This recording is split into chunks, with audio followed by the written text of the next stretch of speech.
Coming at you from the AO Studios. It's the Fade Route with D and Z. Here are your hosts, D and Z.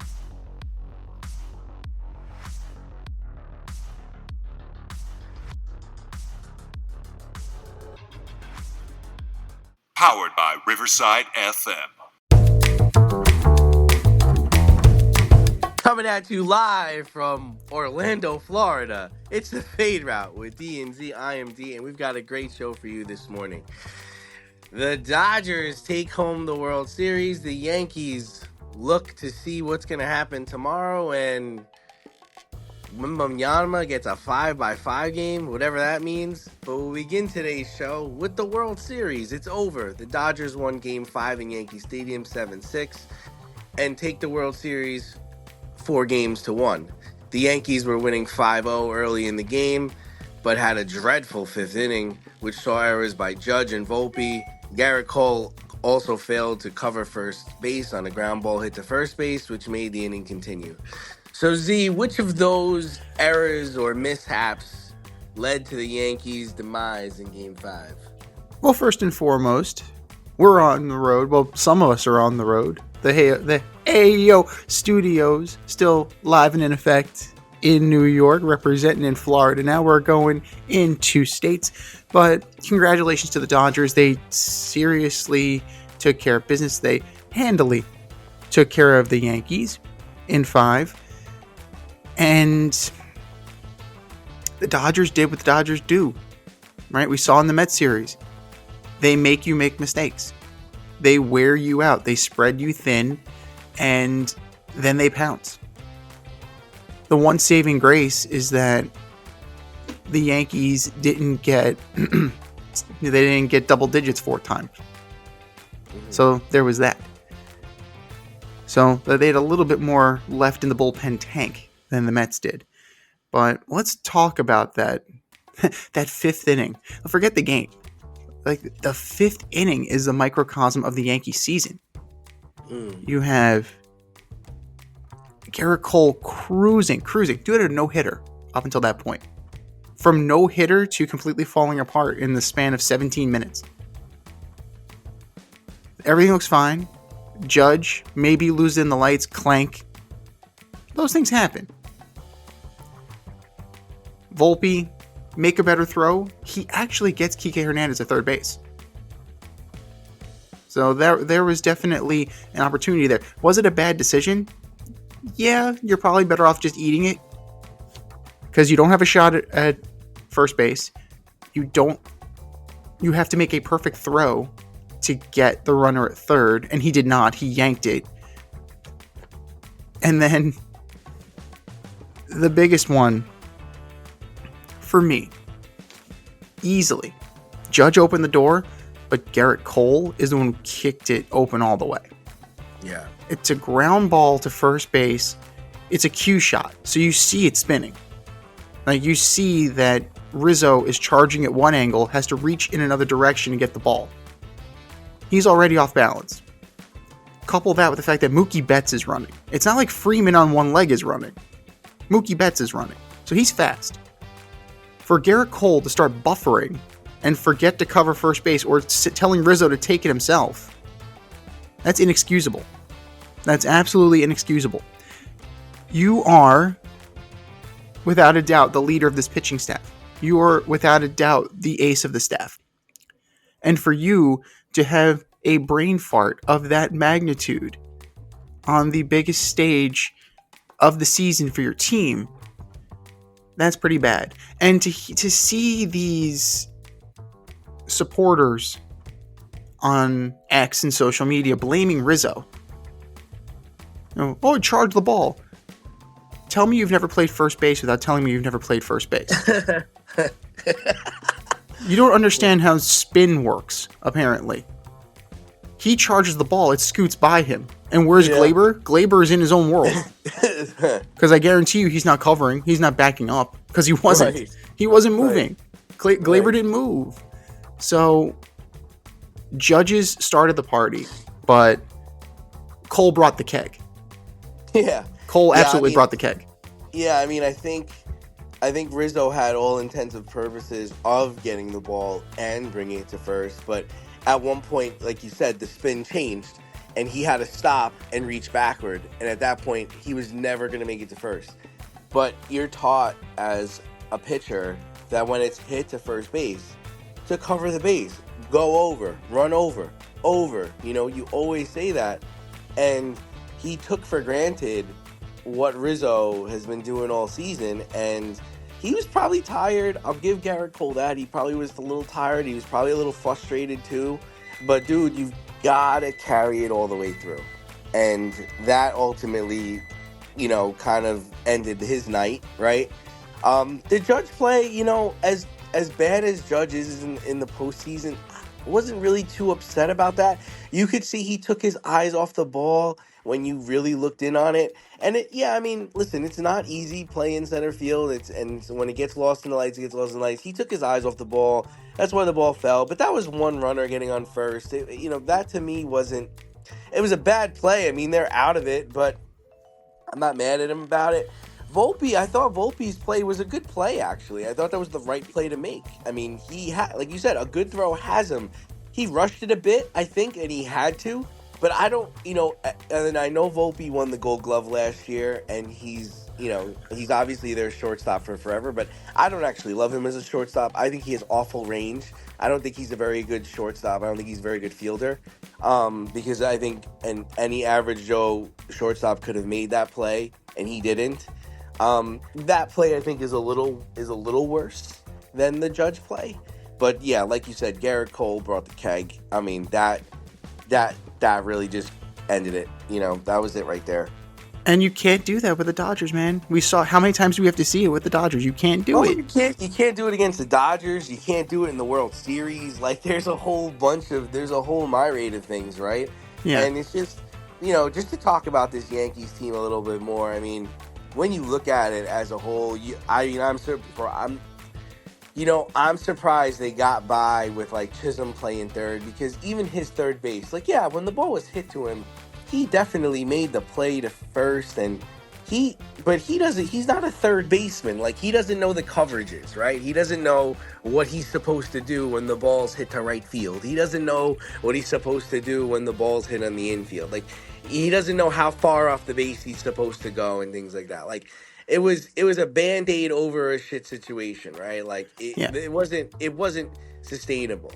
The other part is like, we've talked about it in the past. Like when Alex Rodriguez came to the Yankees, Derek Jeter's like, I'm not fucking moving to second base. And he's like, I'm not playing third. I'm playing shortstop. I don't give a shit.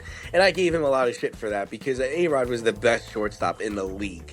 And he came over and he moved to third base, and he actually became one of the best third basemen in the league.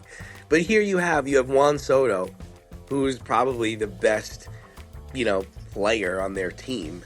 He comes over and he's like, I'm playing right field. Like, he didn't say it, but they put him in right field. And Judge was playing center field. And let's be honest, Z, like, he's not a center fielder. He's a right fielder. And at some point, he's probably going to have to be a first baseman. Does Juan Soto make that play? I think so. Like, I think he does. I don't know, man. That. Juan Soto had a couple of really questionable plays in right field.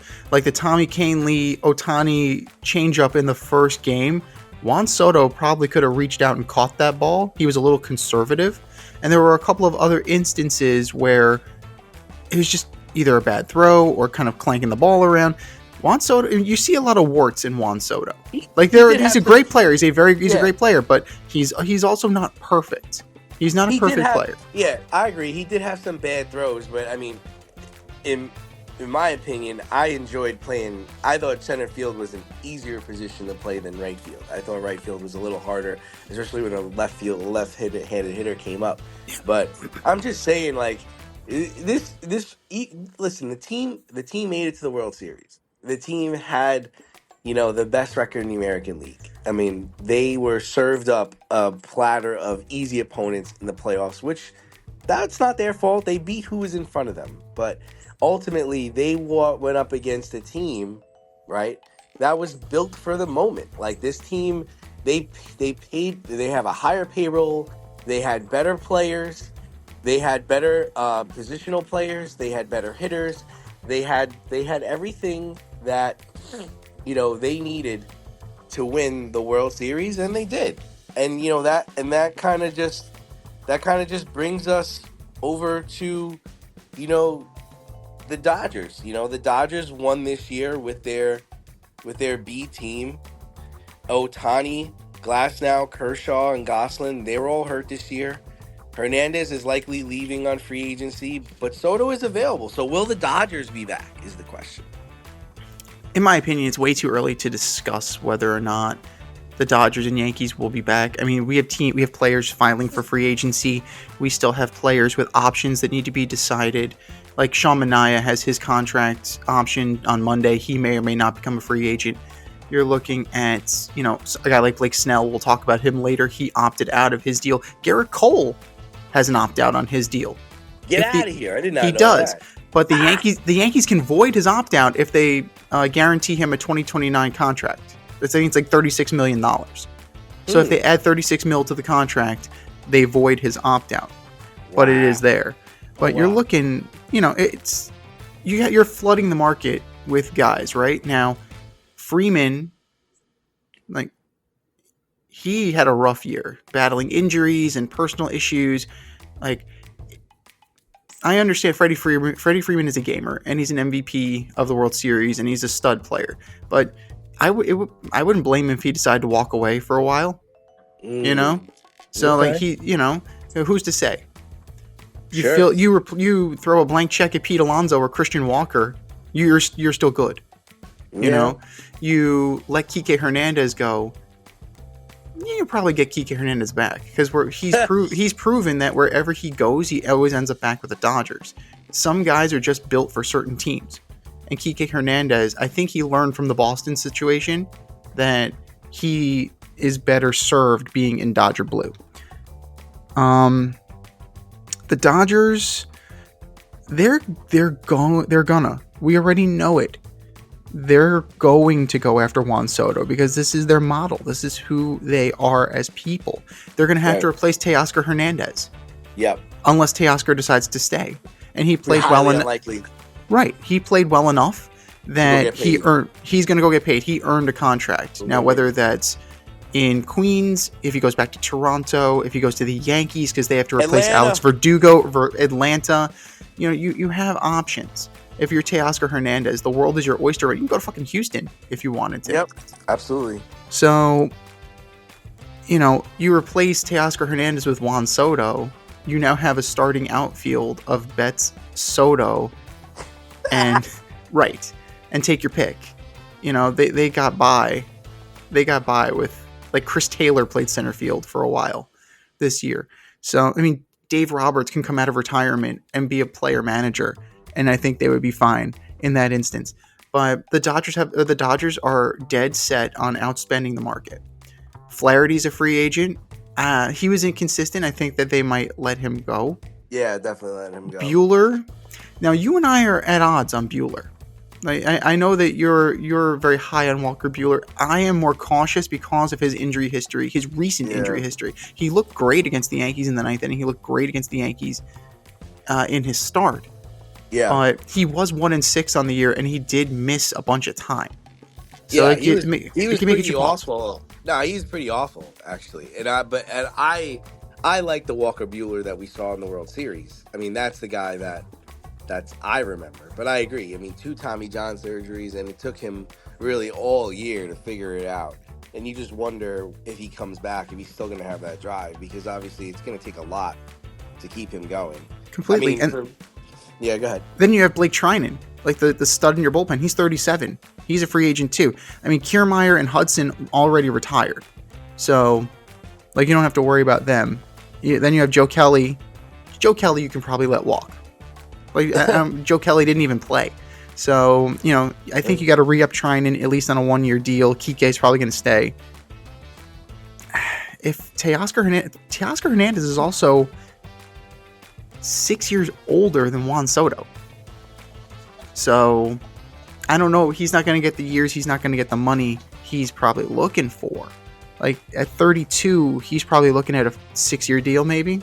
Yeah, something like 6 years, 200 mil, I think, right? Yeah, as opposed to a 10 or 12-year deal worth 625, and we'll start at 625. No, we're not starting at we're starting at 800, and it's probably going to go down to 700. That's where it's going to go. It It's it's got to go starting at down a lot 800. more than that. I mean, Juan Soto doesn't pitch. It's got to go down way past Otani. I get it. I get it. But if you're a team, you're looking at this guy, he's 26 years old. He's already got one World Series. He's been to another one. You're going to build your team around him. That's what you're going to do. Like if you're a team like the Cubs, or you're a team like the even I don't know, even the Mariners. I know he's not going to be a Mariner, but I'm just saying, like, you're looking to build your team around him because you're getting him, believe it or not, you're going to be getting him at a bargain for the next 6 to 7 years. And then he's going to really probably be out, being a bargain deal once you get into year 6, year 7. And at that time, he's going to be 32, 33 years old, which is supposed to be the prime, right? Yeah, I mean, listen, I agree with you. I think it's ridiculous, but that's where we're at. As far as the Dodgers coming back, I mean, listen, they are the Yankees of the late 90s and early 2000s. They spend more money than everybody. Everybody wants to be a Dodger.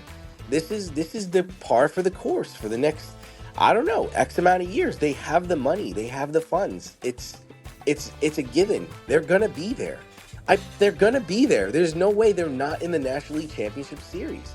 Especially, like I said, they're gonna have Otani coming back. He's gonna be, being a pitcher now. He's probably gonna be their best pitcher. yeah. For Think fuck's about sake. that rotation. You have Otani, Yamamoto, maybe Kershaw, Glasnow, and take your pick for the fifth. Yeah, that's what I'm trying to say. And then hitting If they wise, keep Bueller, oh shit! If they keep Bueller, yeah, Freddie might have to walk away for a bit, but if he doesn't, he's Freddie fucking Freeman. And then you have Otani, and then you have Betts, like, and they're gonna go get another guy. They're definitely gonna get another guy. If it's not Soto, it's, I don't know, it's Bregman. It's somebody. They're gonna get somebody else, man. There's not a doubt in my mind, and they're gonna be there, and they're gonna be a problem. And I don't know who beats them. I don't know if the Braves can do it. I don't know. I don't know who could. I don't know who could beat them. I don't know.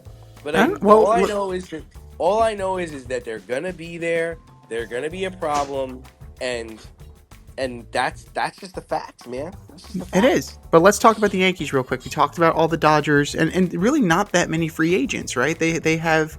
No, yeah, you're some- right. Let's talk this. Let's talk about this because the story's always in the losers locker room, right? It's like, where do the Yankees go from here? Gleyber, Holmes, Soto, they're all free agents. Stanton's another year older, and Boone's in the final year of his contract. Where do they go? I don't know where they go. I mean, So you have Soto, like that's the question of the day, right? Like, where is he going to go? He's the carrot. He's the carrot at the end of the road, man. Like, all according- 30 teams are going to be chasing this motherfucker. According to John Heyman, a dozen teams have already checked in on Juan Soto. So Yeah. there you go. He has more of a bidding war. He said he's going to talk to all 30 teams, and I believe him. You really think he's taking a call from Oakland or Yeah. Sacramento, wherever 100%. whatever the fuck they're? The Rays? Yep. Yeah, Taking a call from everybody. you take the call, but that doesn't mean you have to schedule a meeting. Some people wouldn't even take the call. You know that. That's true. And Otani, like, he had a friggin' sweepstakes. That's right. That's true. The first go around. But you're looking at Soto, you're looking at Gleyber, you're looking at Clay Holmes, Tommy Kahnle. So I think they're all gone. I think they're all gone. Gleyber actually played well down the stretch of the season, and he actually played well in the postseason. Somebody's going to pay him.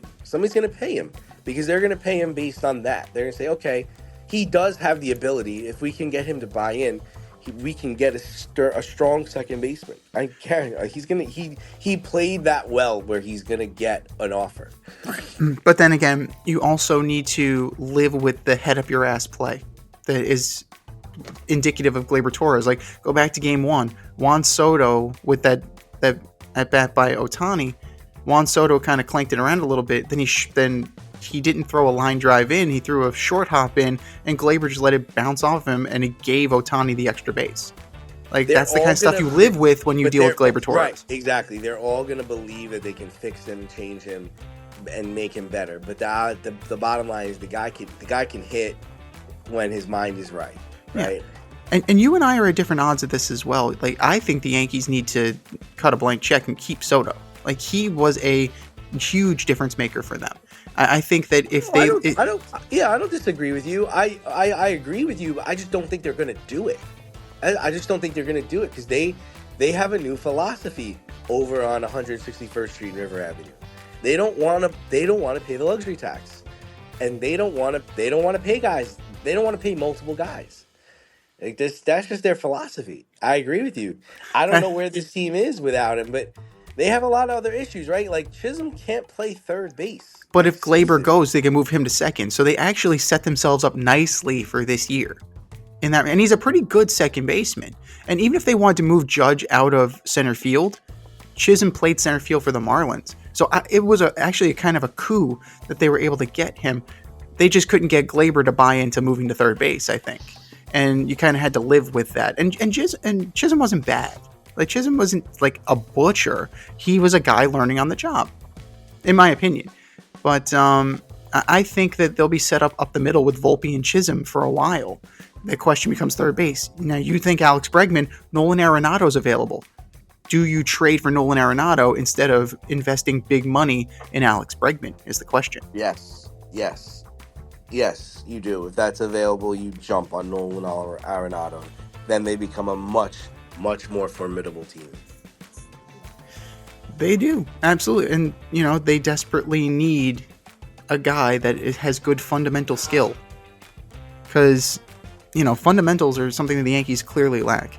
But we only talked about two of the four top guys. Verdugo's not going to be there, so you need to replace your left fielder. Tim Hill, who actually turned out to be one of their best relievers in the World Series, he's gone. You probably re-sign him on the cheap. Loizaga's a free agent. They have a decision to make on Rizzo.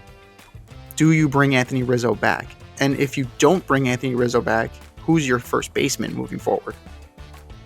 Yeah, I would say bring him back. His presence in the locker room alone is worth it. You're not going to be star-studded at every position. It's just not going to happen. So I would say bring his ass back. Let LeMahieu retire. that shit's gone. He's donezo. I don't know. Maybe you're right. Maybe they can try to get Teoscar Hernandez. That's more of like a Gary Sheffield play, right? Mm-hmm. Yeah, actually, a little older. For the Yankees or the Mets, Teoscar Hernandez would play very well in New York. Yeah, the Mets are gonna blow their load on Soto. They're gonna give him whatever he wants. I find it hard to believe Juan Soto plays for any other team but the Mets. If it's about money, he's gonna go play for the Mets. If it's not about money, then he has the option to go to a lot of other places. But Steve Cohen is going to write him the fattest check. That's for damn sure. It's not a doubt in my mind. But if he wants other things, like I don't know how he feels about playing in Queens. I don't know how he feels about playing for the B team in New York. I don't know. Like that's the thing. I don't know. I know he's not chasing championships. He doesn't really. He's mentioned that he got one. He's like fine with it. So now it's just about, playing baseball. So what you're saying to me is that Juan Soto is the Kevin Durant of baseball. Now he's just chasing experiences. I don't know if he's chasing experiences, but he's just winning is not the most important thing to him because he won already. He won at 19 years old. He's like, I won. I just want to play baseball now. And Kevin Durant is just a very odd human being. Just a very, very odd human being. That's true. I mean, Juan Soto never initiated the super team conversation. So there's something that he's a joiner of a super team. He's not a guy who's going to create a super team. And then the Yankees have one more decision to make. They have a $2.5 million option on Luke Weaver. You got to give him a raise, I think man. they already said they're going to be picking. I think they already said they're going to be picking him up, but I don't know. They're going to have to figure out because Holmes is gone. I mean, he's not coming back. You cannot bring Clay Holmes back. But I don't know who's going to close games for them because Weaver. I don't think Weaver could do it. So I don't know who's going to close their games. Their bullpen's a mess. Maybe they go into the Blake Snell sweepstakes. They need another pitcher. It's the Rodon and Garrett Cole situation. Not going to cut it, man. I ain't going to cut it. Now, the intriguing thing is we've seen they're on record, the Texas Rangers, that they're blowing it up already. Like they're trying to move their high-priced talent on that team. So maybe you call about a Seager or a Simeon. If they're willing to eat some money, you might be able to facilitate that trade. If you're the Yankees, you may also be able to facilitate a DeGrom trade. So if it's all about the willingness of the Rangers to eat the salary. Now, I know Met fans online are not exactly thrilled. Some are like, yeah, bring Jake home. The others like, he left. Let it go. You're like a stalker ex. Please don't do that. But, teams are going to blow themselves up too, chasing the Dodger model. I think that's something that we also need to take into account. And the Rangers could be primed for picking here. Could you imagine, like, Corey Seager in the short porch in Yankee Stadium? Yeah, I think that's actually something the Yankees should explore. I was actually surprised that they didn't go after him in, free agency, but I think part of that is they had this really high belief in Volpe, but I don't know. I don't know how they view Volpe. I look at him as a flawed baseball player. I don't really look at him as, I'm not trying to compare him to Jeter. I'm just saying he doesn't do anything for me. He's whatever. He's just another shortstop. Where Corey Seager gets hurt a lot, but he was also a World Series MVP. He's a lefty bat, and the dude's a stud baseball player. He's a stud baseball player. So I think that it would behoove the Yankees to explore that trade and start to realize that some of these young, talented guys that you've been holding on to for years are not that great. They're not that great. Like you look at Volpe now, you've seen him for 2 years now. Are you looking at him, Z, and saying, man, thank God we kept that guy? Like, are you feeling that way? Are you like, man, we were offered, how did we not take that offer? You know what I mean? I think he's a solid baseball player. Solid is fine. Like, you can work with solid. I can work with solid. What I can't work with is prospect hugging. And Brian Cashman he has become the ultimate prospect hugger, right? Oh, we can't move Chance Adams. Oh, we can't move Miguel Andujar. We can't move Clint Frazier. We won't bring them up and let them play, but we won't move them either. Yeah. So that is who Brian Cashman has become. And I wonder, is Spencer Jones that good? Is Jason Dominguez that good? Jason Dominguez is probably going to get his shot because Verdugo's gone. And if the team is committed to being below the luxury tax, you're giving the Martian a shot. So I'm concerned. I'm legitimately concerned about the welfare of the Yankees farm system because, frankly, like, they're overrated. It's like the Dallas Cowboys. Their players are overrated. Why? Yeah. Because of the nature of the organization they play for. No fault of their own. Spencer Jones may very well be fantastic. We may never see him. We may never fucking see this guy. He's like Sid Finch. Does he exist? At least in a game that matters, right? Right. When owning a home, it's important to have heating and cooling professional available when things go wrong. Air Care Technicians is a veteran-owned HVAC company servicing the Westchester area. They are licensed to service, repair, maintenance, and replace all HVAC units. If your unit is not running properly or you would like to improve the air quality in your home, contact Air Care Technicians for a free quote. They offer same-day and emergency services for all your needs. You can reach them at 914-315-1547. Air Care Technicians, 914-315-1547. Speaking of a game that matters, I don't know if this game mattered or not, but Trick or Treat. It was probably a trick on many fans and a treat for the fans in attendance. The Jets won a football game on Thursday. Mm-hmm. Which I had, by the way. Say again? Which I had, by the way. Yes, you did. When we get to our picks, you're the only one who had the Jets. Nice job. But that hype train, people are starting to get on board again. They lost to the Patriots with Drake May. They lost without Drake May. And then with Jacoby Brissett. And then they somehow managed to defeat this Texans team. without their two best wide receivers on Thursday night. And now everybody's all on board again. Like, Greeny must have whiplash with the amount of about facing he's had to do. So did the win against the Texans on Thursday save the Jets' season? I did save its season. I mean, listen, they're just in a mode right now where they pretty much have to win all their games, right? Right. So beating the Texans, which I had because the Texans don't match up well against the Jets, right? Because the Texans, they don't have depth. Nico Collins wasn't playing. Joe Mixon was having a grand old time running all over that fucking team. But CJ Stroud is in his second year. He doesn't know how to play against the Jets where other veteran quarterbacks handle that defense, with no problem. So I mean, listen, they're going to make the playoffs. They're just going to make the playoffs. Everybody gets in now. It's 7 teams. They're going to make the playoffs. But they have a cupcake schedule left. They should win. They have the Cardinals this next weekend. The Cardinals are not a world beater. They have the Colts who are still trying to figure out who their quarterback's going to be. Then they have the Seahawks where the Seahawks come here. Geno Smith. You better not lose to the Seahawks. The Jets finally got Tua back. The Dolphins finally got Tua back, but they're still struggling with their new offense and their new identity. The Jaguars are terrible. The Rams wide receivers are hurt all the time. The next real game of consequence they have is against the Bills on December 29th. Like they don't have a tough schedule coming up. And the only problem I see is watching them is they've become way too dependent on the pass, right? And Yeah. which makes sense because you have Aaron Rodgers, he's doing the old Peyton Manning thing. I ain't gonna run the ball, I'm gonna throw the ball.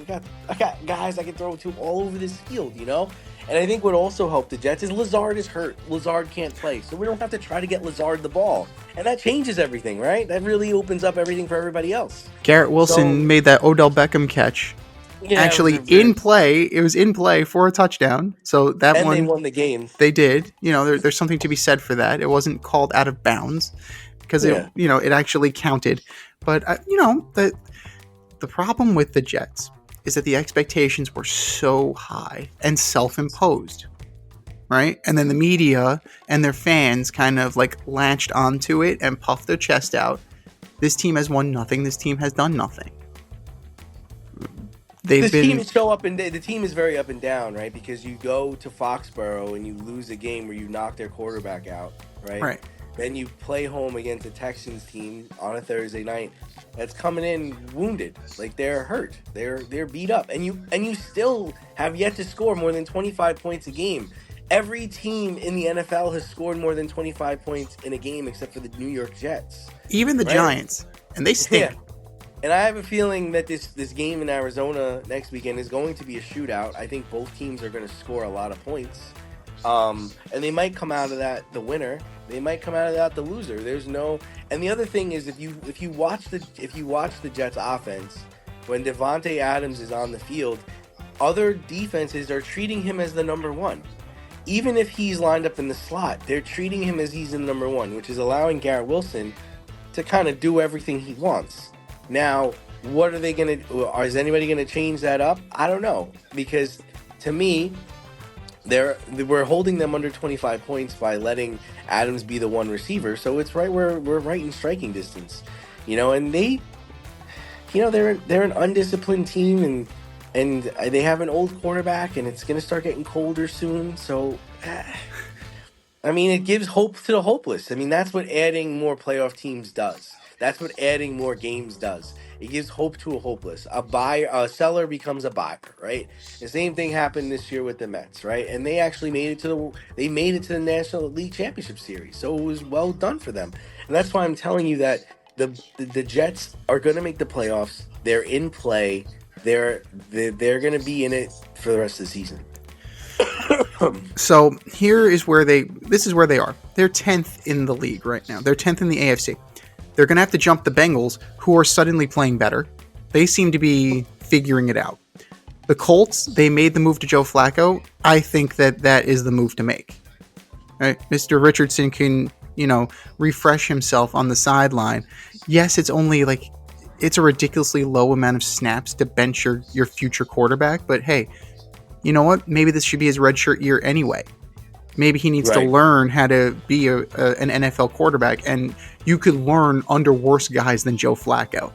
Like, I expect the Dolphins to be better now that Tua is under center. Shit, I expect the Browns to be better with Jameis Winston under center.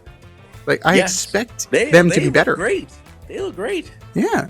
Like, they're in for a fight. The Jets are absolutely in for a fight. And if they're not ready for that fight will be taken to them, and they'll be out before December. Because, the Cardinals, they're young, but they're talented. Cardinals are gonna run the ball. Yeah, James Conner is going to run the ball down the throat. Conner is going to run the football. So you better get ready to play some run defense, because that shit you did on Thursday ain't going to work against In the Cardinals. successive weeks, you're going to go against Conner, probably Jonathan Taylor, Walker and Charbo, and then the two-headed monster in Miami. They are going to run the ball down your throat. There's a possibility that you end up being 0-4 there. But the key is the offense. You're absolutely right. They need to balance the attack. It can't be Green Bay. It just can't be a redux of Green Bay. His ego won't let it happen. I've seen the same thing with Peyton Manning. His ego is not going to let it happen. When we need a first down, we're going to throw. I don't care. And then we'll call a run play, and I'll wink or throw a hand flash to Wilson or Adams, and I'm going to just throw it. And that's what they do. That's what he does. Yeah. He let Edgerrin James die on the vine in Indy, man. Like Peyton Manning let Edgerrin James die on the vine, and he went to the Cardinals to get playing time. Yeah, I mean, it was just for Peyton. It was all about me. Like, I can beat this defense. I know what they're in, and I know what they're doing. And it was more about like scoring touchdowns and getting downfield quicker. And it wasn't like just taking the check down or let's just run the play the offensive coordinator called. Like, no, he doesn't do that. And now with Aaron Rodgers, I mean, Hackett isn't even calling the plays anymore. No. You got you got the quarterback coach calling the plays, and he ain't listening to him. No. He ain't gonna listen to him. And let's be real here. He doesn't have Bakhtiari. He doesn't have Jeff Saturday. These are not his guys, right? They're good at run blocking. They're very good at run block. They can't pass block. This group does not pass block well. So why the fuck am I going to bang my head against the wall and continue to call passes when my line can't pass block? Like, it doesn't make any sense. It makes absolutely no sense. But hey, it's the Jets. We don't make sense is kind of part and parcel of what it means to be a Jet and a Jet fan. Yeah, I mean, that's why they always say, like, Jet fans and Met fans are like the same. You suffer and then there's glory, and it's just up and down. I mean, should they be doing backflips over beating the Texans? I think they should. I mean, the Texans were I think 6-2 coming into that game, or they were a good team. So you should definitely be happy they came to your place and you beat them. You just coming off of a loss to the Patriots in Foxborough, which was a dreadful game from what I didn't watch it, but I heard it was an awful game to watch. It was atrocious. So, you gotta keep building and keep getting better. And that's what I guess they're on their way to do. Need some last-minute fantasy football advice? Then the boys at the Fade Route have you covered. Check out Red Light, Green Light 1-2-3 with D and Z every NFL Sunday, noon Eastern during the regular season. D and I give you our top 1-2-3 fantasy starts or green lights, and our top 1-2-3 fantasy sits or red lights. That's Red Light, Green Light 1-2-3 with D and Z every NFL Sunday, noon Eastern during the regular season. That's Red Light, Green Light 1-2-3 with D and Z. Moving over to basketball, Victor Wembanyama recorded his second 5x5 game, becoming only the third player in NBA history to accomplish such a feat. Is that a big deal, little deal, or no deal? I had to look up what a 5x5 game was. So did I. I didn't know what the hell that was. So apparently, this is at least 5 points, or at least 5 of 5 different categories. That is so 5 steals, 5 blocks, 5 rebounds, 5 assists, and 5 points, or something like that. I don't think they count turnovers. If that was the case, then a lot of people would have this. So I'm guessing it's only positive statistics. But yeah, it's absolutely no deal. It's silly. What are we talking about here? He's in a category with Hakeem Olajuwon and AK-47 Andre Karolinko. Andre Wow, Karolinko. what great company he's esteemed himself with there. See, now that's, you know what, say what you will. Andre Karolinko was a solid NBA vet for years. And It sounds like a bad joke. It's like Hakeem Olajuwon, Andre Karolinko, and Victor Wembanyama walking to a bar. It could have been worse. It could have been, if it was Stephen A, it would have been Slava Medvedenko. But yeah, this is absolutely no deal. What are we gonna laud him for next? He tied his shoes. Oh, he pooed today. Yay! This is not a deal, man. At least 5 in each category. So what you're telling me is that I have 5 points, 5 boards, 5 assists. Okay, the 5 blocks are impressive. And the 5 steals would be impressive. For him, right? For him. Yeah, 5 points, down night. 5 assists. Then, okay. All right. Yeah, I'll give you that one. He's a big man. He's not really gonna... he's the focal point of that team. So if he's passing the ball, okay. Like, that's a thing. Nah, it's not a thing. It seems and it feels like a manufactured statistic just to give somebody a little goose. Just to give them a little bit of a reason to puff their chest out and say that they're better than they are. And there's a reason why, like, only, guys like Nicholas Batum have gotten close, and Draymond Green and Nurkic. Like, I think Derek Coleman got close. So quadruple single. yeah, Mr. Quadruple Single. See, to me, that's more impressive because you had to be so bad. You had to be so bad that you could only get 1 of everything, or less than 10 in everything. So I don't know. I think it's more of a hustler stat. I don't think it's something that superstars need to try to accomplish. I mean, I think it's impressive for him because he touches so many different parts of the game, right? But if you're telling me LeBron James has never done in his life, I'm like, all right, it kind of makes sense. I don't see, how he's going to be getting 5 blocks in a game, right? Then if you tell, Jordan, it's like, okay, yeah, I can see how he doesn't probably get 5 blocks in a game. Like, the blocks is the one that he's easily getting, right? Yeah. And then steals is impressive but look at his length. Like, I think it's more impressive if somebody on the bench was to, get this stat. Like, that's pretty impressive if somebody comes off the bench and is able to manufacture that. Or, somebody, like a role player, like, a Jamal Crawford was to manufacture that in a game. But I expect this from him. I mean, he's massive human being. So the blocks is a given. The points are a given. The steals, I'd say is pretty impressive. I think the assists is also a given. Like, why aren't, you're so large, passing the ball into the basket, or everybody converging on you and then you kicking it to somebody who scores. Yeah. That kind of makes sense to me. I don't know. The steals could be interesting, though, because we have to see the context in which they're done. If they're driving to the hoop and he just kind of rips it out of their hands versus intercepting a pass, like, that's, I would think it's intercepting a pass because of his damn wingspan. Like, he comes out of nowhere, man. Like, playing against that guy is a problem. It's not really easy. Yeah, and that's my point. I don't think we need to do these fluff things. Like, Victor Wembanyama's good. We can appreciate him for what he is. Like, blocks and steals were not kept as statistics before 1972.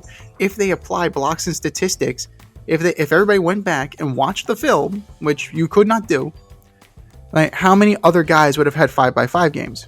Like, I'm very interested to see. That would be a very interesting exercise to see who would qualify for this achievement, this air quote achievement. And at the end of the day, like, it's fluff. It's absolutely fluff. And I think fans are starting to recognize it too, because viewership is down right now. So I don't know if that's because of football. I don't know if that's because of the World Series. I don't know if it's, just because of, like, the presidential election. I don't know. But NBA viewership is down right now. And personally, I think it's because people are starting to realize that the play is not that good. But hey, You Well, know, the play's not good, Z, and the regular season just doesn't fucking matter, right? It don't matter. yeah. Like, the 76ers have showed us that it doesn't matter, right? That's part of our next story we're going to get to. The 76ers are tired of losing stars during the regular season and not having them at their peak performance in the playoffs. For this reason, the 76ers are taking it slow with Paul George and Joel Embiid getting started this season. Do you have an issue with the 76ers holding players out in October and November so they are ready to play in May and June? Considering the fact there's no guarantee that these guys will actually be ready for May and June, it's kind of another no deal. Now, Joel Embiid is already on record saying he's never playing back-to-back games again. I'm with him. But how's that going to work with the league? How's that going to work? Because they do have to have that designation, right? There's because of the whole issue with load management, like He's coming pretty out much he's pretty much taking himself out of like any MVP discussion. He's taking himself out of any kind of like, he's not doing it, see?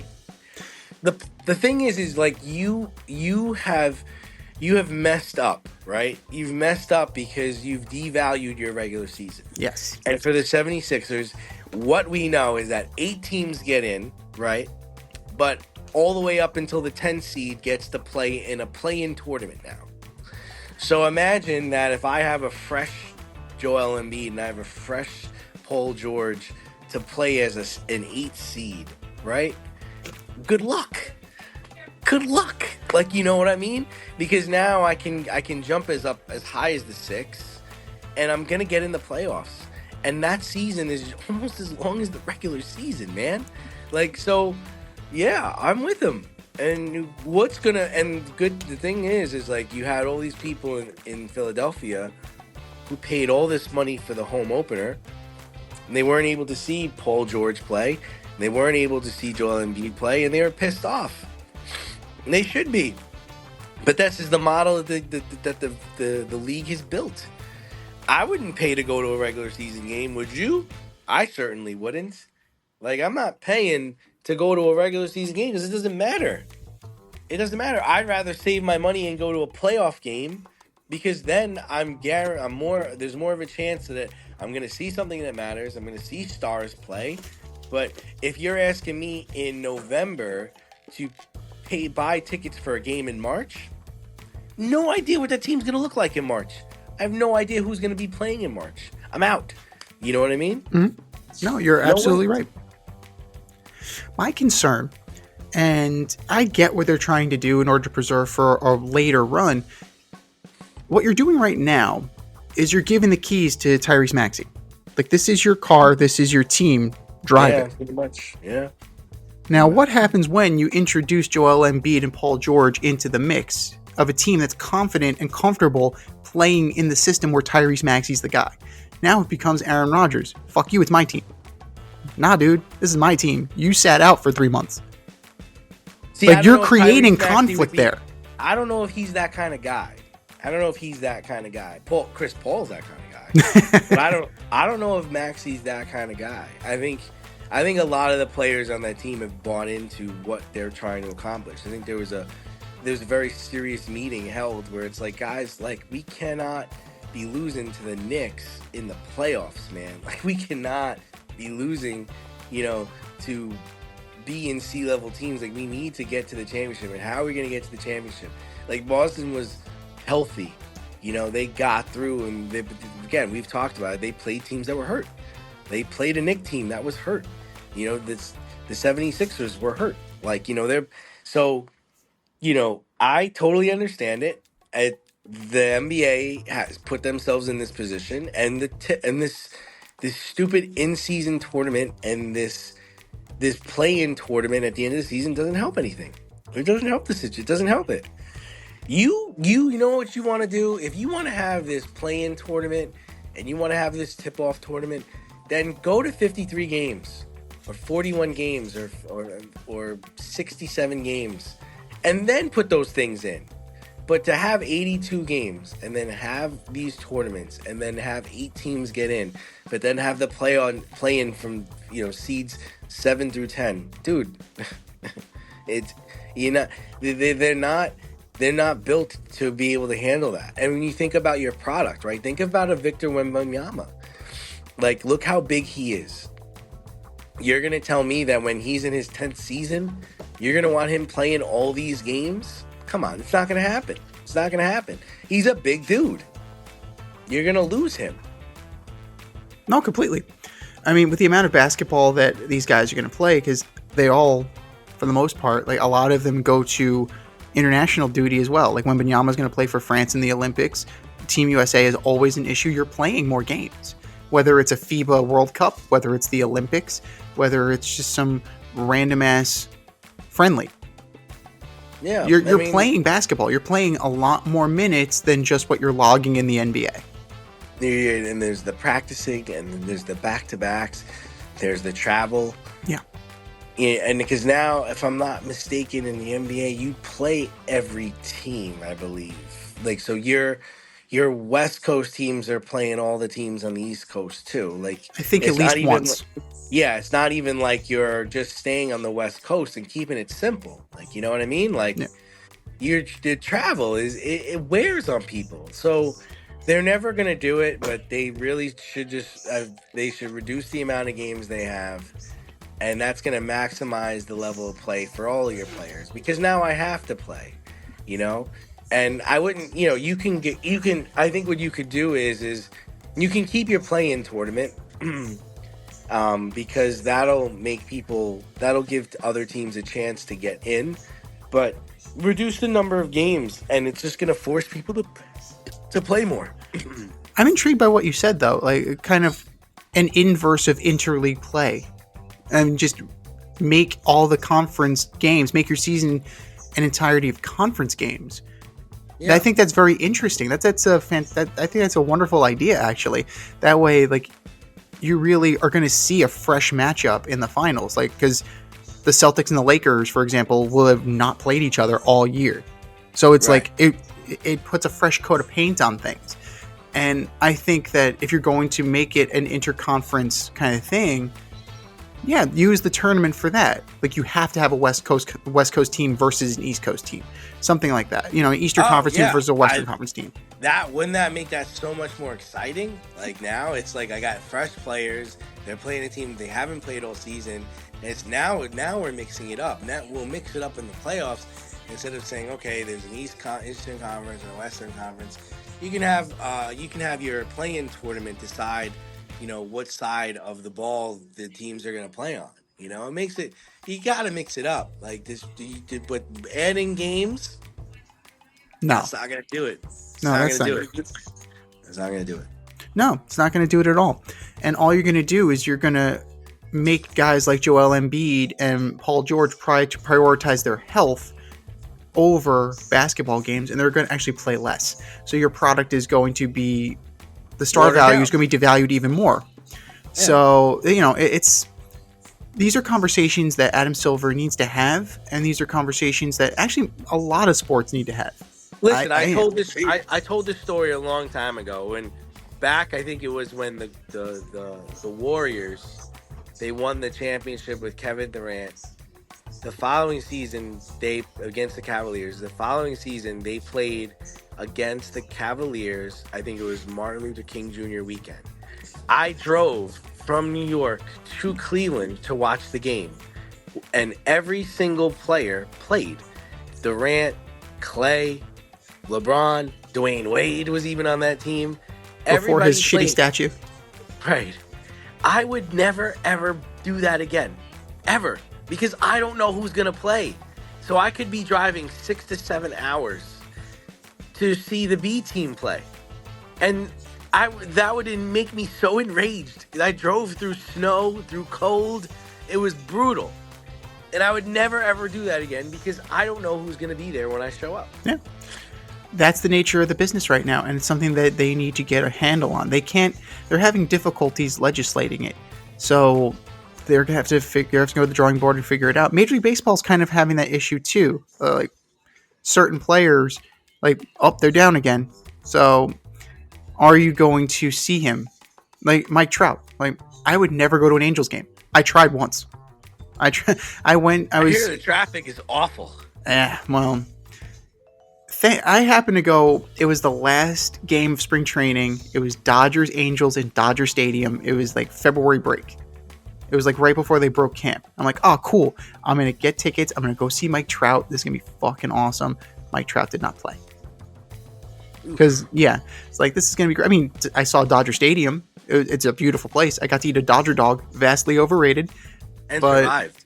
Yeah, and, well, I walked through street. That's the thing about being a New Yorker, man. You walk anywhere, nobody's going to fuck with you. Well, I mean, you survived the Dodger dog. I did survive the Dodger dog. I did.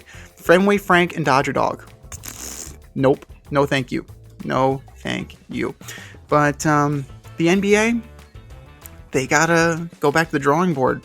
They got to figure out what's going on. And I think we're on to something. I think we need to go back. I think we need to take it back to like pre-interleague play. I think we need to make this fresh by making this a little bit more exclusive.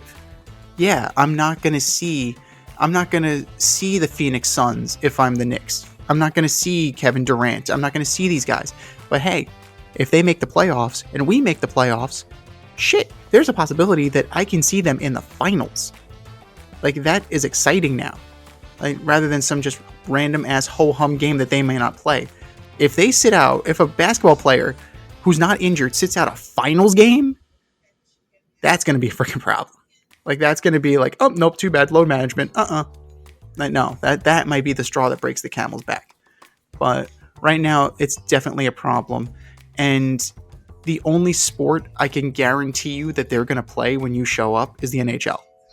Those fuckers, they got 9 more. I think that's the slogan of the NHL. I got 9 more. Tape it up. I got 9 fingers. I got 9 toes.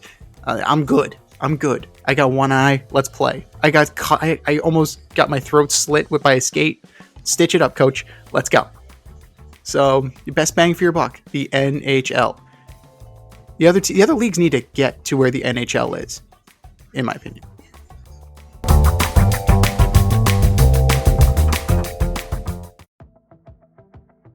Hey there, NFL football fans. This is the lovely Rita Sanchez, aka your option football champ for the 2023 NFL season. I'm inviting you to join us for the 2024 option, where we pick the winning teams for each week's matchups and compete against each other to see whose picks reign supreme. Are you in? Head over to CBS Sports and search for the Option 2024 League, or hit the link in the bio on the Fade Route socials and join today. It's for free. Pick a witty name, some winning teams, and I'll see you out there for week 1.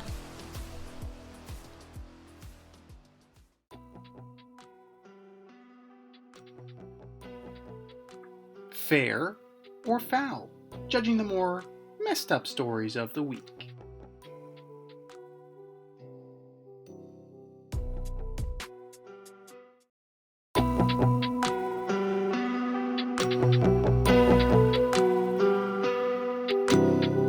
All right, boys and girls, we have a statement, and it's either fair or foul. Fair or foul? Blake Snell opting out of his deal with the San Francisco Giants. Oh, completely fair. Completely fair. My man wants to get paid. And now I think he has a real good chance, because I think a team like the Yankees, I think a team like a Mets, I even think a team like the Braves, they're all in play now, because they realize that they need a third or a second strong starter. So I think it was a wise move by him. There was no chance that he was just going to stick with the Giants under that contract, and he deserves it. It's his time to get paid. And he didn't have a great season. He had a Blake Snell season. This is what Blake Snell is, and I think someone's gonna pay him. I mean, it's also fair. Like, he has definitely rebuilt up his value a little bit. And I think that Scott Boras clients in general are going to overcorrect, and they're going to sign very quickly. Because we have 3 cases last year of signing way too late with varying degrees of success. Snell got hurt, and he was ass before he got hurt. He had an ERA of 9. An ERA of 9. Then he got hurt, and magically he's back to normal. So he's definitely going to get paid again. Now, San Francisco is probably not contending, so I don't think he'll be going back there. Now, could he end up with the Dodgers? I mean, shit, everybody can end up with the Dodgers, theoretically. Theoretically, the Giants can sign, the Dodgers can sign every fucking guy under the sun. Because that deferred money is something that Major League Baseball needs to look at. So, I'm not accusing them of anything. I'm just saying, like, that's definitely an enticement that only the Dodgers are using. So, at least right now. He could end up with the Yankees. He could end up with the Orioles. The Orioles need a starting pitcher. Corbin Burns is probably gone. The Mets, if the Mets don't get Burns, they can go in on Snell. Like, he's got Snell. 5-3, 3.12. And it's nothing to sneeze at. Like, it was pretty solid considering where he was. His ERA dropped 6 points. Right? So that's pretty darn good. And he's a lefty. You want to talk about lefties? Jordan Montgomery. Here's another lefty. Complete meltdown. Completely devalued himself after the success he had with the Cardinals and Rangers. And he's there for one more year. Because they picked up the option. So the owner, Mr. Kendrick, saying, like, "Oh, this is the worst free agent signing we've ever made. Let's double down on that and keep him." So there's that too. Like, Montgomery, same issue, got into camp late, ramped up late, and then Arizona, probably not the best ballpark for him because the balls were flying out left and right. And speaking of the balls flying out left and right, you had JD Martinez, who signed 5 days before the Mets broke camp.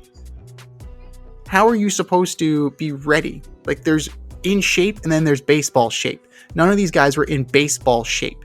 And that's kind of important. That's why spring training is important. And we've learned that. But I got to figure JD Martinez is gone too. Like, I figure that he already said he's going to play pickleball until somebody gives him a serious offer. So you're going to figure me in. If you figure me in, I'll come play for you. If not, I'm cool playing pickleball. Good for him. But there's going to be an overcorrection this year, and you have a lot of Scott Boras clients available, right? You have Pete, you have Kikuchi, I think you have Bregman, you have a bunch of high-profile players that are going to be available. And we're definitely going to see where that goes, but Snell opting out is the right move for him. Signing early and making sure that he's ready to go will be the right move for him.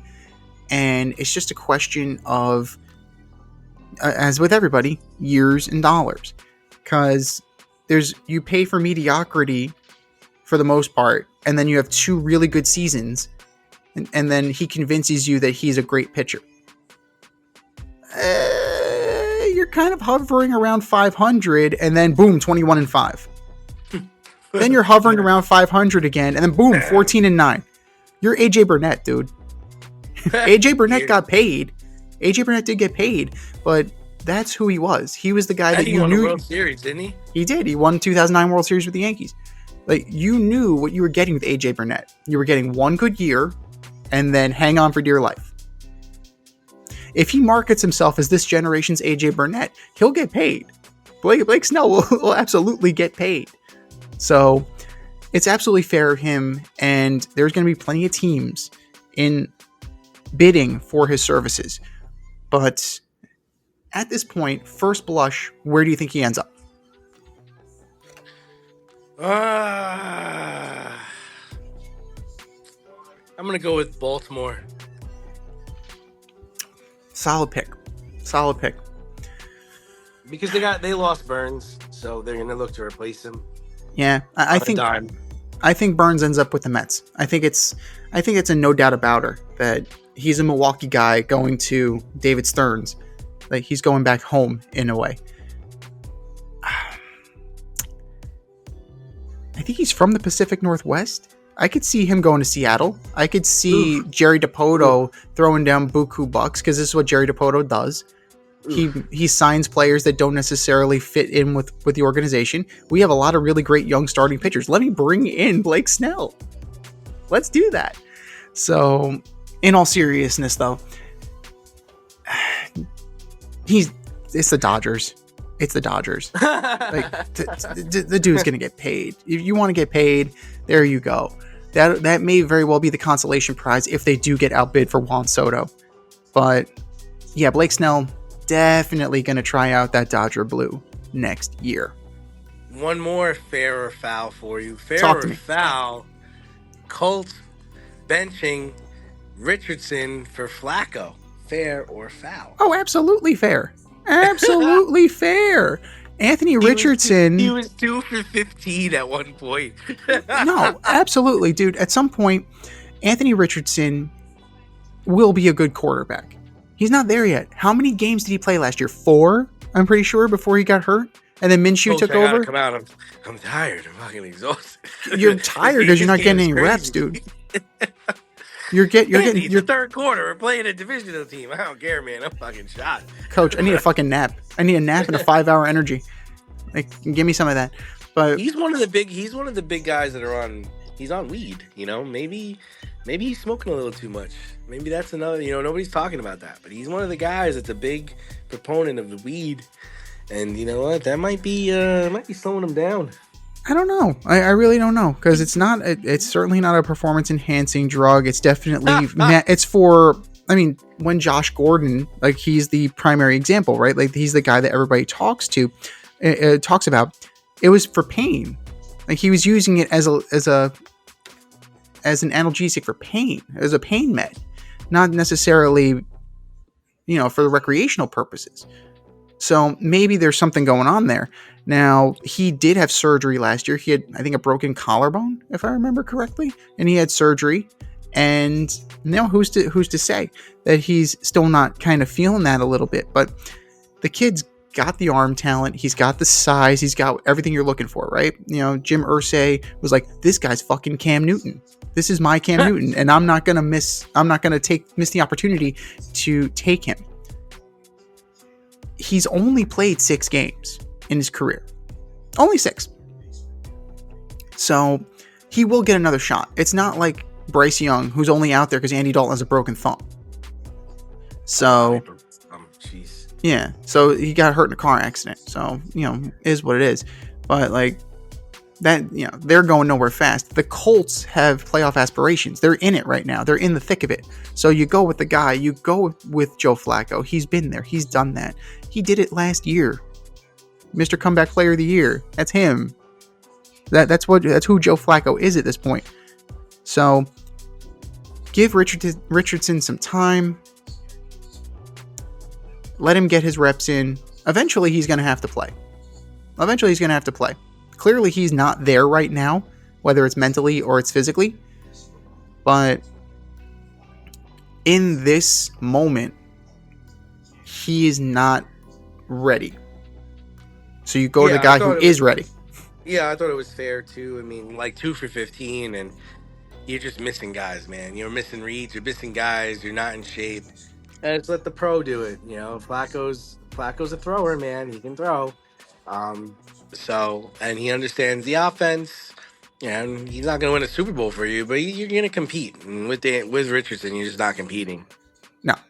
You're looking at, for his career, now his career has only been 10 games.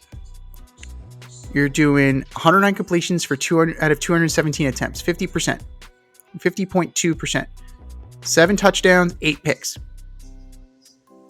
Solid. Been sacked 16 times.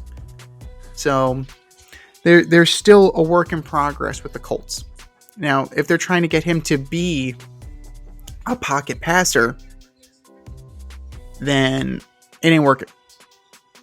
So it's interesting because the guys that replaced Anthony Richardson immediately saw improvement, right? Minshew, he's a scrambler, but he can throw. He can absolutely throw from the pocket.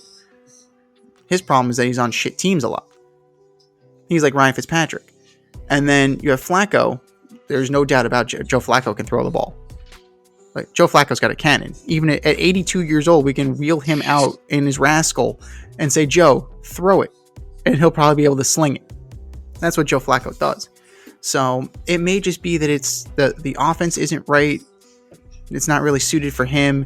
Like, there's some tweaks that need to be made. But Shane Steichen knows what he's doing. The organization seems to be trending in the right direction. They have pieces for him. A little bit of maturity, a little bit more reps, and I think he'll be fine. But in a playoff situation where you have an opportunity to get in this thing, I think you have to go with old man Joe.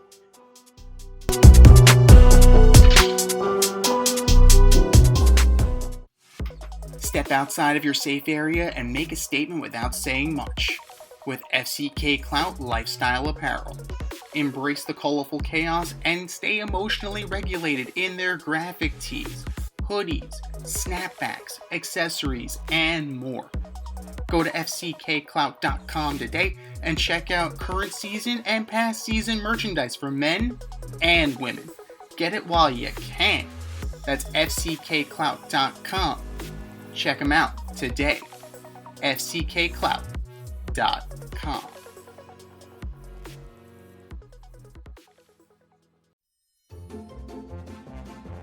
Who's the best of the worst this week in sports? The Fade Store presents the Alleged Superstar of the Week Award.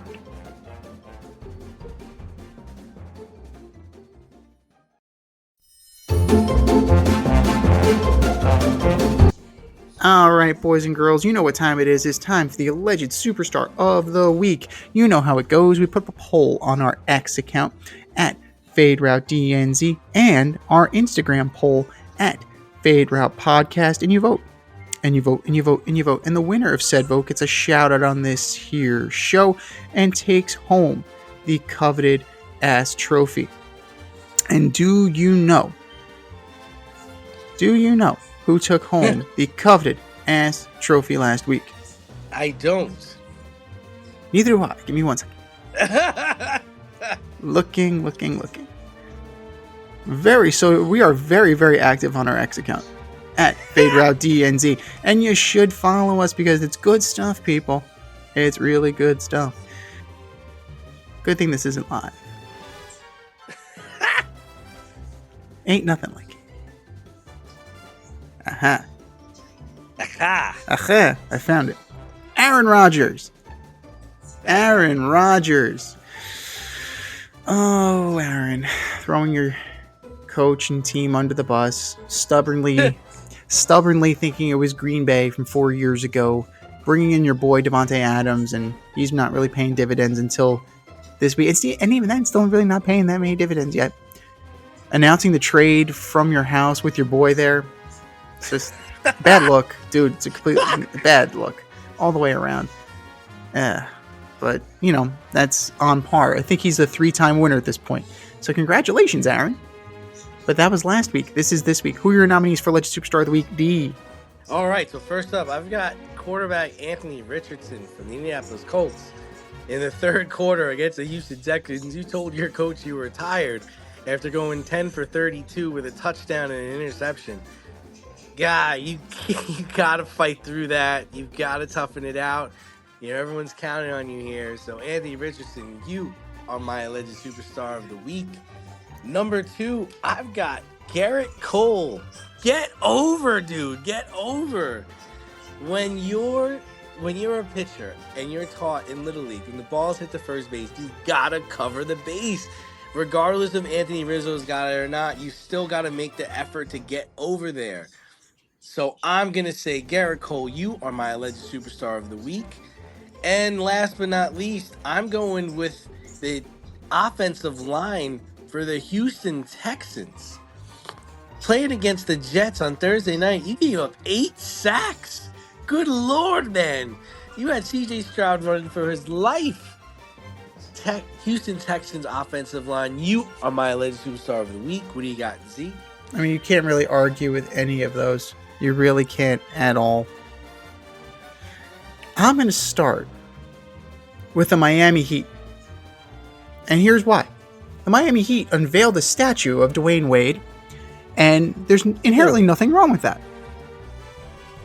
The problem is, and here's where the problem is, the statue looked nothing like Dwayne Wade. What the hell is wrong with these companies? It's like, maybe we shouldn't be doing statues anymore. It looked kind of reminiscent of Emmitt Smith. I saw Emmitt Smith. And some people saw the trainer from Rocky 3, Carl Weathers. There were no Dwayne Wade in no place. I'm glad Dwayne Wade had some fun with it, and the internet had some fun with it. The internet remains undefeated. Gabrielle Union and Dwayne Wade recently had an anniversary, and they were posting that, and instead of using a picture with Gabrielle and Dwayne, they used the statue. So, hey, you know what? Poke a little fun, that's fine. But the Miami Heat, you have to see these proofs before you sign off on them, right? Like, you have to probably say, hey, this doesn't look like Dwayne. He's probably going to be pissed. I'm just throwing that out there. Maybe, just maybe, that we look at these things before we go to production with them. Miami Heat, you are my alleged superstar of the week. Number 2, and this is a bad one. This is a really bad one. Bears defensive back Tyreek Stevenson. You have the lead. Your team has the lead. And the Commies have the ball. They have to come down and somehow engineer a miracle drive. They're in position for a Hail Mary. Instead of being in position, because you are playing deep, right? You're there to knock down any potential Jaden Daniels passes. You're looking at the fans and taunting the fans. What the fuck are you doing? And they snap the ball. Oh shit. I gotta run. I gotta sprint over and get in position. I'm on my horse, coach. I got it. I tip it right into the hands of Noah Brown. My tip, just the tip, was all it needed. That's all you needed. Commies win. Bears lose. Ugh. Heartbreaking. Absolutely heartbreaking. But to his credit, he did own up and apologize. But Tyreek Stevenson, what's done is done. We put up a poll. We put up another one on our X account. We called it, we asked what we should call this for posterity. Noah's Ark is what we came up with. I like that. I like that. Forever, that play will be known as Noah's Ark. But Tyreek Stevenson, you are my alleged superstar of the week. And number 3, I gotta go with the Yankees. The Yankees is a team. Absolutely brutal. Absolutely brutal. The Dodgers exposed the Yankees. They couldn't run well. Their bullpen was leaky. Their starting pitching was meh. Like, Luis Heel pitched great. Good for him, Luis Heel. Clark Schmidt, we can argue whether or not he got pulled too soon. Cole was dominant in Game 1. But then, inevitably, they lose on a walk-off grand slam. Nestor Cortez is in, pulling a Kodai Senga. Coach, I haven't pitched in a month. Let's go. Couldn't field. Couldn't hit in the clutch. Aaron Judge finally hit a home run. Nice. Couldn't string hits together. Questionable managing. And looked overmatched and outclassed in every way. Back to the drawing board we go. New York Yankees, you are my alleged superstar of the week. I think we said our piece. Go to our X account at FadeRouteDNZ. Go to our Instagram poll at FadeRoutePodcast and vote. And for our nominees. You're better than that. Just do better. Just do better. This has been the Fade Route with DNZ. Thanks for tuning in tonight. Catch our podcast on Wednesday nights on Spotify, iTunes, iHeartRadio, or wherever you listen to your podcast. So until next time, stay fade, everyone. Time for us to run the go route. We'll talk to you next week.